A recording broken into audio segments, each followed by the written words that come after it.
Budget भाषण के दौरान वित्त मंत्री निर्मला सीतारमण ने डिजिटल रुपी का ऐलान किया है।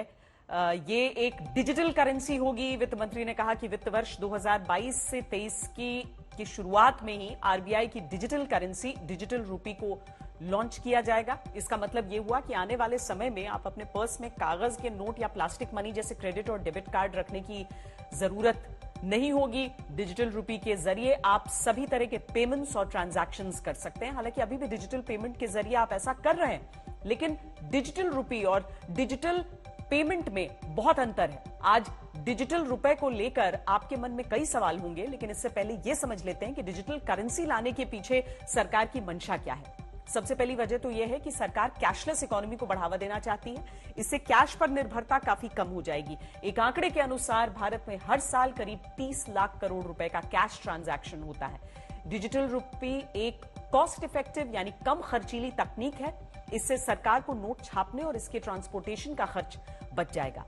कागज की करेंसी होने के कारण देश में आमतौर पर हर साल हर 5 में से एक नोट हटाना पड़ता है। इसमें रिजर्व बैंक की एक बड़ी राशि खर्च होती है। इसके अलावा डिजिटल करेंसी से ट्रांजैक्शन जल्दी पूरे किए जा सकते हैं।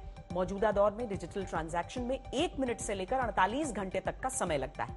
सबसे बड़ी बात, डिजिटल रुपी से भ्रष्टाचार को काबू में करने में मदद मिल सकती है, क्योंकि डिजिटल रुपी को ट्रैक किया जा सकता है। इसके पेमेंट को छिपाया नहीं जा सकता है। आमतौर पर भ्रष्टाचार को फलने फूलने में कैश का बहुत बड़ा रोल होता है। इस तकनीक से कैश का इस्तेमाल बहुत तेजी से कम किया जा सकता है।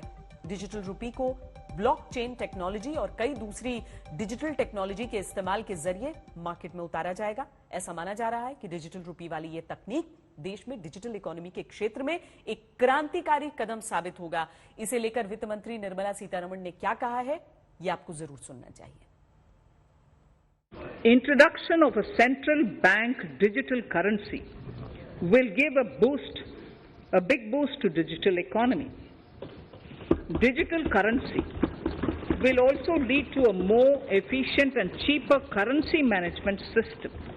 It is therefore proposed to introduce digital rupee using blockchain and other technologies to be issued by the Reserve Bank of India starting 2022 and 23.